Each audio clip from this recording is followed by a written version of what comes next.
Halo sob, di sini dengan Moldi dan sobat sedang menyaksikan seri terbaru lagi dari Sobat HP. Kita kasih nama ini Ngopi. Nah, seperti dilihat saya bawa kopi, saya lagi ngopi juga. Kalau biar teman-teman nggak penasaran, padahal nggak ada yang penasaran kali ya, saya pakai kopi Nescafe. Yap, ini disponsori oleh Nescafe Gold Blend. Enggak sih. Udah.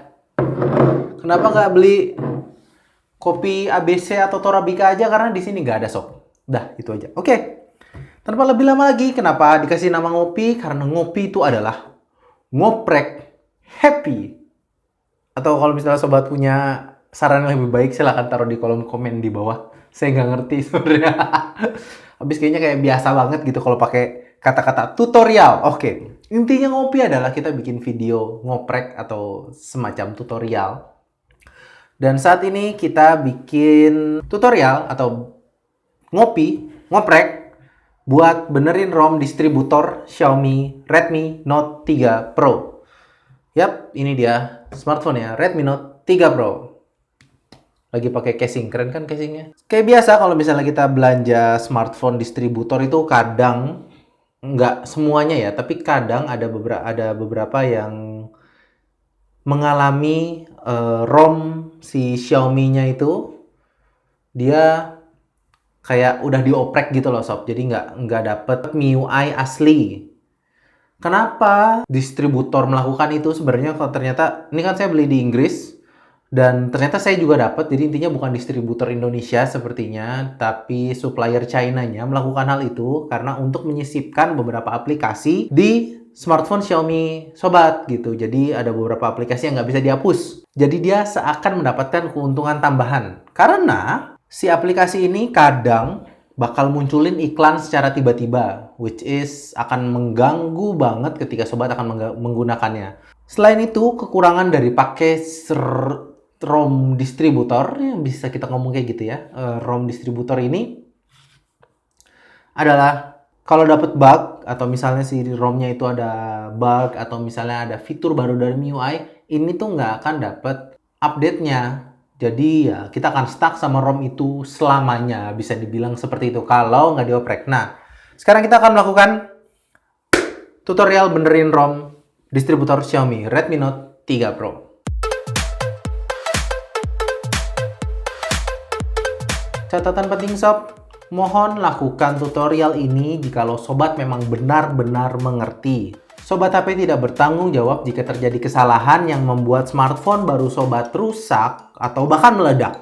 Jikalau tidak mengerti, silahkan minta tolong kepada teman sobat yang mengerti. Kalau pengen sama-sama jadi lebih pintar, silahkan ikuti tutorial ini. Sekali lagi, do it with your own risk. Itu artinya apa ya? Segala konsekuensinya sobat tanggung sendiri. Oke? Nggak pakai lama, mari kita langsung aja mulai videonya. Jadi cara yang akan kita lakukan ini namanya fastboot sob. Pertama, untuk melakukan tutorial ini, mohon pastikan kalau sobat menggunakan Windows 7, 8, atau 10 yang sudah 64 bit. Oke? Menggunakan versi 32 bit itu dapat mengakibatkan bootloop. Jadi jangan nekat, pakai 64 bit aja. Kalau nggak punya, lebih baik cari komputer temen yang sudah 64 bit. Oke, sip, jangan nekat. Untuk melakukan ini yang dibutuhkan adalah si Mi Flash Tools, file ADB sama ROM fastbootnya. Ingat, ROM fastboot loh ya, bukan ROM recovery. Download aja semuanya dulu dan dirapihin di satu folder biar nggak kececer. Semua link ada di deskripsi di bawah. Install si Mi Flash Tools, tinggal oke-oke aja kayak biasa. Pastikan juga kalau size file fastbootnya bener, 1,3 GB. Karena di tutorial Redmi Note 2 dulu, banyaknya salahnya pada di sini sob. Jadi beberapa sobat mendownload ROM dengan menggunakan koneksi yang tidak stabil. Jadi pastikan lagi jumlah size-nya adalah 1,3 GB. Oke. Sip. Sangat disarankan untuk mendisable driver signature di komputer sobat terlebih dahulu. Buat Windows 7 atau Windows 8, caranya tinggal lihat di link di deskripsi di bawah aja. Tinggal baca dikit pasti ngerti. Dan yang sekarang yang sobat lihat adalah cara mendisable-nya di Windows 10. Pertama, pilih restart sambil tekan tombol shift. Nanti akan muncul kayak begini ya sob. Kemudian, pilih troubleshoot, terus advanced options, startup settings, dan klik restart. Tunggu komputer nge-restart sebentar, dan kalau udah muncul kayak gini lagi, klik F7 buat pilih disable. Kalau udah, mari kita ke tahap selanjutnya. Seruput dulu sob. Selanjutnya adalah mengaktifkan USB debug di smartphone Redmi Note 3 sobat. Gaya gitu ya pakai fingerprint. Oh, gaya sekarang. Caranya gampang kok. Cuman ke settings, terus about phone, pencet-pencet MIUI version kurang lebih 7 kali sampai keluar tulisan you are now a developer. Terus balik lagi ke setting, klik additional setting, developer options, dan cari USB debugging. Klik terus okein aja dan hubungkan ke PC menggunakan kabel data. Gimana sob? Sejauh ini aman kan? Kalau aman, coba kasih jempol dulu.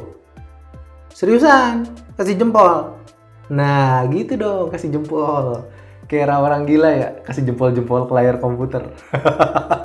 Ayo kita lanjut lagi aja. Tahap selanjutnya, buka folder yang isinya downloadan file kita itu. Kemudian unzip ADB filenya. Terus klik di gambar folder pas di File Explorer. Ketik CMD dan tekan Enter. Ntar bakal keluar kayak gini nih. Ketik aja ADB Devices, terus pencet Enter. Dan taram! Kalau tulisannya unauthorized kayak gini, coba lihat HP-nya. Akan ada tulisan izinkan debugging USB. Di-okein aja ini. Terus ketik lagi hal yang sama. ADB Devices dan boom! Sekarang tulisannya udah devices sob. Kalau sobat langsung tulisannya kayak gini berarti aman lah. Ketik lagi ADB Reboot EDL. Nah, di sini smartphone sobat akan masuk ke yang namanya download mode. Di sini handphone sobat akan mati tapi LED-nya bakal kelap-kelip warna merah.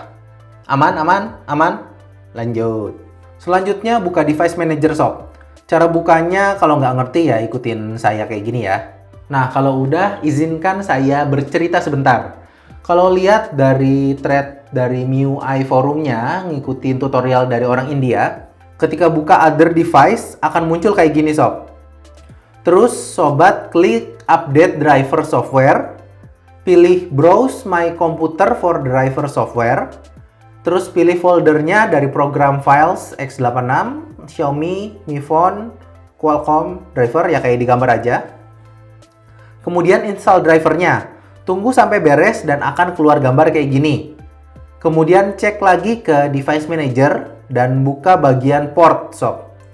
Kalau udah ada tulisan Qualcomm ini, berarti udah connect. Kalau saya nggak lewat fase ini sob, jadi nggak perlu update driver segala. Pas langsung cek di device manager, sudah terdetek Qualcomm di komputernya. Jadi intinya begini, kalau komputer sobat udah ngebaca bagian port ini sebagai Qualcomm, maka aman untuk melangkah ke step selanjutnya. Kalau misalnya belum, silahkan ikutin tutorial yang dilakukan sama orang India tadi, oke? Dan sekarang adalah bagian terakhir atau tahap paling penting dari tutorial ini. Intinya di sini, yaitu nge-flash ROM fastbootnya. Pertama, ekstrak dulu si ROM fastbootnya. Kalau udah selesai diekstrak, jalanin Mi Flash Tools-nya. Kemudian browse, pilih folder ROM yang sudah diekstrak tadi, yang Kenzo ya sob, jangan yang image ya. Pilih yang Kenzo. Oke, terus pilih refresh. Akan nongol kayak beginian. Ini artinya kedetek. Kalau nggak nongol berarti ada yang salah. Silahkan ulang lagi tutorialnya, jangan nekat. Terus pilih flash all dan klik flashnya. Pada fase ini HP sobat lagi di flash. Jangan coba-coba copot micro USB. Jangan aneh-aneh pokoknya deh. Kentut pun nggak boleh. Kalau udah beres nge-flashnya, silahkan cabut tombol micro USB dari HP-nya. Dan tahan tombol powernya agak lama sampai geter sob. Baru lepas. Agak lama emang. Kalau udah nyala, silahkan tunggu lagi. Biarkan si Redmi Note 3 Pro melakukan reboot dengan damai. Dan voila! Selamat menikmati ROM global tanpa modifikasi. Jangan lupa langsung update otak ke MIUI versi paling baru.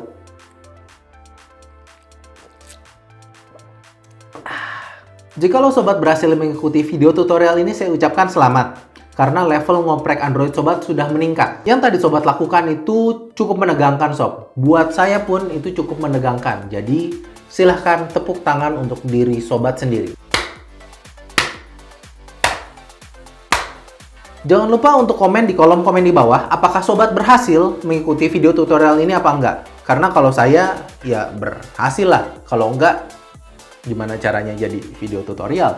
Kalau nggak berhasil, mohon ditulis juga masalahnya apa. Dan buat sobat yang lain yang berhasil, tolong dibantu teman-teman yang nggak berhasil ini. Karena saya nggak mungkin bisa jawab semua komen sobat di bawah. Segitu aja video kali ini. Semoga membantu sobat yang membutuhkan. Mohon berikan tanda like kalau misalnya sobat suka sama video ini. Itu sangat membantu saya sob. Mari kita jadikan Sobat HP sebagai wadah untuk membantu orang lain yang kesulitan masalah gadget. Di sini dengan Moldi dan Moldi out.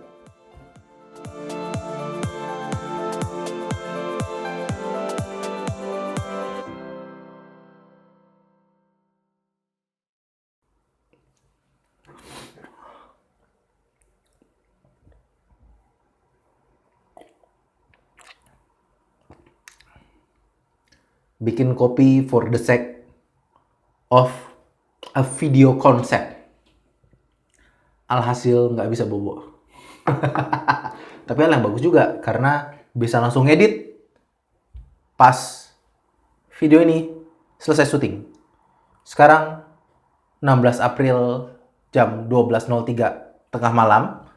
Berarti artinya itu lagi jam 6 pagi di Indonesia. Kita lihat seberapa cepat saya akan melakukan video potong-potong ini. Kalau sobat lihat sih mungkin videonya sebentar ya. Ya nggak nyampe 15 menit kayaknya ini. Tapi saya ngetek tuh hampir 40 menit. Karena sebenarnya saya nggak bisa ngomong depan video kayak gini tuh nggak bisa ngomong langsung. Saya tuh susah kalau ngomong langsung di depan kayak begini. Ah udahlah, ngapain ngomong lama-lama. Oke, bye-bye sob. Bye-bye, semoga ngebantu. Bismillah, jangan lupa doa. HP-nya cuma satu, baru beli langsung rusak, bakal sedih sob. Oke, bye-bye.